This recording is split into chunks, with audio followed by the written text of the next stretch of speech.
गंग गणपते नमः। आप सबका आपके अपने चैनल पर बहुत बहुत स्वागत है। हम सभी पर ईश्वर की कृपा सदा बनी रहे। आज इस वीडियो में हम जानेंगे कि निर्जला एकादशी पर किन चीज़ों का दान करना अत्यंत ही शुभ माना गया है। हिंदू पंचांग के अनुसार ज्येष्ठ मास के शुक्ल पक्ष में पड़ने वाली एकादशी को निर्जला एकादशी कहते हैं।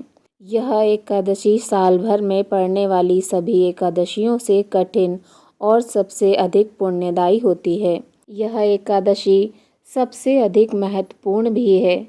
कारण यह है कि सिर्फ इसी एकादशी का व्रत करने से साल भर की सभी एकादशियों का फल मिल जाता है। इस व्रत के महत्व के बारे में पद्म पुराण में भी लिखा गया है और इसके बारे में महाभारत में भी वर्णन किया गया है। अपनी भूख को काबू न कर पाने वाले भीम ने भी महर्षि वेदव्यास जी और भीष्म पितामह से ज्ञान लेकर निर्जला एकादशी का व्रत रखा था। निर्जला एकादशी का व्रत कठिन होता है और यह तपस्या के समान माना जाता है, क्योंकि ज्येष्ठ की गर्मी में जब गला सूखने लगता है तो भी इस व्रत को करने वाले पानी नहीं पीते। इतने बड़े और पुण्य दिन में यदि आप कोई दान पुण्य करते हैं तो उसका कई गुना फल मिलता है, जिससे सुख समृद्धि के दरवाजे खुल जाते हैं। इस वर्ष 6 जून 2025 को निर्जला एकादशी है। इस दिन एकादशी का व्रत करने और दान करने से जीवन में सकारात्मक बदलाव आते हैं।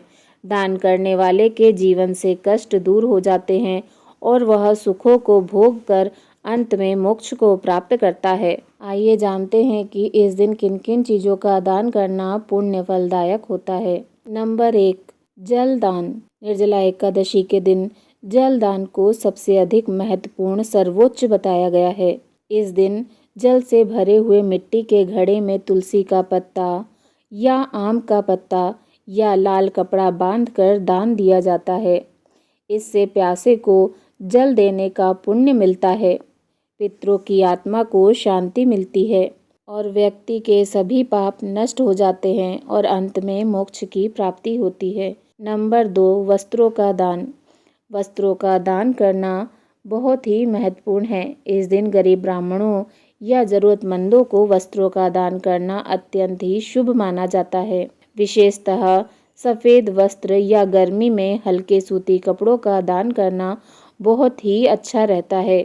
इस दिन वस्त्र दान करने से जीवन में सुख समृद्धि आती है और सभी प्रकार के कष्टों से मुक्ति मिलती है। इस दिन दान करने से यश में बढ़ोतरी होती है। नंबर 3, छाता, चप्पल और पंखे का दान। गर्मी के मौसम में इन वस्तुओं की आवश्यकता बहुत ही अधिक होती है, इसीलिए इनका दान विशेष रूप से फलदायक होता है।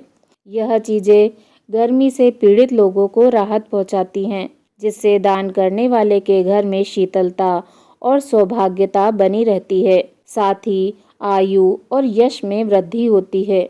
नंबर 4, अन्न का दान करना। अन्न का दान करना भी बहुत ही पुण्य फलदायक बताया गया है। खासकर इस दिन चना, गेहूँ, चावल, मूंग, फल और शुद्ध खाद्य पदार्थ ब्राह्मणों या ज़रूरतमंद को दान करना चाहिए। अन्न का दान करने से कभी भी घर में धन्य धान की कमी नहीं होती। लक्ष्मी जी का वास सदा बना रहता है। देवता और पितरों की कृपा प्राप्त होती है। नंबर 5, इस दिन घी, शक्कर, गुड़ का दान करना भी बहुत ही पुण्य फलदायक होता है। यह चीज़ें शरीर को ऊर्जा प्रदान करने वाली होती हैं और ख़ास तौर पर गर्मियों में बहुत ही लाभदायक होती हैं। इन चीज़ों का दान करने से जीवन में मिठास और ऊर्जा बनी रहती है। मनुष्य का स्वास्थ्य अच्छा रहता है। देवताओं और पितरों की कृपा प्राप्त होती है। नंबर 6, इस दिन आप तुलसी के पौधे और बेलपत्र का दान भी कर सकते हैं। तुलसी और बेलपत्र का धार्मिक महत्व बहुत अधिक होता है। इनका दान करने से पवित्रता और सकारात्मकता बढ़ती है। घर में शांति, सुख समृद्धि आती है और ईश्वर की कृपा सदैव बनी रहती है। इसका दान करने से मनुष्य रोग मुक्त हो जाता है। नंबर 7, इस दिन चंदन, इत्र और सुगंधित वस्तुओं का दान करना भी शुभ माना गया है। चंदन या सुगंधित द्रव्य का दान करना भी इस दिन पुण्य फलदायक होता है। इन वस्तुओं का प्रयोग देव पूजन में भी किया जाता है। इनका दान करने से मन शांत और प्रसन्न रहता है। नंबर 8, पूजा सामग्री का दान। इस दिन आप पूजा सामग्री जैसे कपूर, अगरबत्ती, रोली, दीपक, हल्दी, कुमकुम आदि पूजा सामग्री का दान भी कर सकते हैं, विशेषकर उन लोगों को जिन्हें यह उपलब्ध ना हो। इससे धर्म और भक्ति की भावना बढ़ती है, भगवान श्री हरि विष्णु जी की कृपा प्राप्त होती है और अगले जन्म में धर्मात्मा जीवन प्राप्त होता है। नंबर 9, किताबें और धार्मिक ग्रंथों का दान। इस दिन किताबों और धार्मिक ग्रंथों का दान करना भी बहुत ही पुण्य फलदायक बताया गया है। किताबें और धार्मिक ग्रंथ श्रीमद् भागवत गीता, विष्णु सहस्त्रनाम, रामचरितमानस आदि ग्रंथों का दान भी उत्तम होता है। इसके दान करने से ज्ञान और विवेक में वृद्धि होती है। इनका दान करने से मनुष्य को शिक्षा और विद्या में सफलता मिलती है। नंबर 10, शीतल पेय पदार्थों का दान। निर्जला एकादशी के दिन शीतल पेय पदार्थों का दान करना भी बहुत ही अधिक पुण्य फलदायक होता है। यह दान लोगों को गर्मी से राहत देता है, शरीर को ठंडक और पोषण प्रदान करता है। निर्जला एकादशी के दिन सड़क किनारे, मंदिर के पास या किसी भी धार्मिक स्थल के पास आप पेयजल सेवा केंद्र लगा सकते हैं। बेल का रस, गुलाब का शरबत, खसखस का शरबत आदि वितरण कर सकते हैं। नंबर 11, गाय के लिए दान। निर्जला एकादशी पर गौ सेवा करना भी सौभाग्यशाली माना जाता है। यह अत्यंत पुण्य फलदायी होता है। गाय माता के लिए अन्न का दान देने से समस्त देवताओं को तृप्ति होती है, जीवन में सुख शांति आती है। हरा चारा, गुड़, चोकर या गाय के लिए लड्डू बनाकर गौशाला में इस दिन दान करना चाहिए। आइए जानते हैं दान करने से पहले ध्यान रखने योग्य कुछ बातें। दान की महिमा हर धर्म में मानी गई है, लेकिन दान किसे दिया जाए और किस विधि से दिया जाए, इस पर बहुत कम शास्त्रों में वर्णित है। यहाँ हम आपको बता रहे हैं कुछ ऐसे नियम जो दान देने से पूर्व हर व्यक्ति को अवश्य जानना चाहिए। मनुष्य को अपने द्वारा न्यायपूर्वक अर्जित किए हुए धन का 10वां भाग ईश्वर की प्रसन्नता के लिए सत्कर्मों में लगाना चाहिए।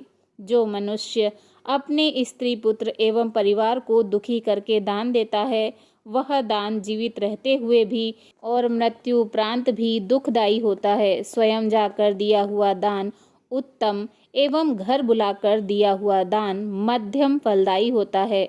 गाय, ब्राह्मणों तथा रोगी को जब कुछ दिया जाता हो, उस समय जो ना देने की सलाह देता है, वह दुख को भोगता है।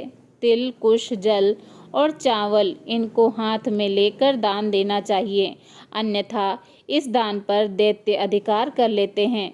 पितरों को तिल के साथ तथा देवताओं को चावल के साथ दान देना चाहिए। दान देने वाला पूर्वमुखी होकर दान दे और लेने वाला उत्तराभिमुखी होकर उसे ग्रहण करे। ऐसा करने से दान देने वाले की आयु बढ़ती है और लेने वाले की भी आयु क्षीण नहीं होती। अन्न, जल, घोड़ा, गाय, वस्त्र, सैया और आसन, इन 8 वस्तुओं का दान मृत्यु उपरांत के कष्टों को नष्ट करता है। दीन, निर्धन, अनाथ, गूंगे, विकलांग तथा रोगी मनुष्यों की सेवा के लिए जो धन दिया जाता है, उससे महान पुण्य प्राप्त होता है। विद्याहीन ब्राह्मणों को दान नहीं लेना चाहिए, बुद्धि की हानि होती है। गाय, स्वर्ण, चांदी, रत्न, विद्या, तिल, कन्या, हाथी, घोड़ा, शैया, वस्त्र, भूमि, अन्न, दूध, छत्र तथा आवश्यक सामग्री सहित घर की इन 16 वस्तुओं के दान को महादान कहते हैं। अपवित्र या उपयोग में न आने वाली वस्तुओं का दान नहीं करना चाहिए। ऐसा करने से पुण्य नहीं, दोष लगता है। दान का सर्वोत्तम समय सूर्योदय से दोपहर तक होता है। दान करने से पहले भगवान श्री हरि विष्णु जी का पूजन जरूर करना चाहिए और दानकर्ता का नाम, गोत्र आदि बोलकर दान करना चाहिए। दान करते समय मन में अहंकार का भाव या किसी के प्रति अपमान का भाव नहीं रखना चाहिए। दान हमेशा निस्वार्थ भाव से करना चाहिए। दुखी या द्वेष भाव से किया गया दान लाभदायक नहीं होता। आइए जानते हैं दान करने के विशेष लाभों के बारे में। दान करने से मनुष्य को पापों से मुक्ति मिलती है, शरीर स्वस्थ रहता है और मन शुद्ध होता है। जीवन में सुख समृद्धि, धन वैभव और यश बढ़ता है। मृत्यु के उपरांत मनुष्य को वैकुंठ की प्राप्ति होती है। विष्णु पुराण और महापुराण महाभारत में निर्जला एकादशी का व्रत उल्लेखित है। विष्णु पुराण और महाभारत के अनुसार भीमसेन ने श्री व्यास जी के कहने पर निर्जला एकादशी का व्रत किया था। भीमसेन को साल भर की एकादशियों के व्रत का पालन करना अत्यंत कठिन लगता था। उन्होंने केवल निर्जला एकादशी का व्रत करके सभी एकादशियों का फल प्राप्त किया था। अगर आप सभी को यह वीडियो पसंद आया हो तो प्लीज़ वीडियो को लाइक करें और शेयर करें। यदि आप चैनल पर नए हों तो प्लीज़ मेरे चैनल को सब्सक्राइब करें। धन्यवाद। जय श्री राधे कृष्णा।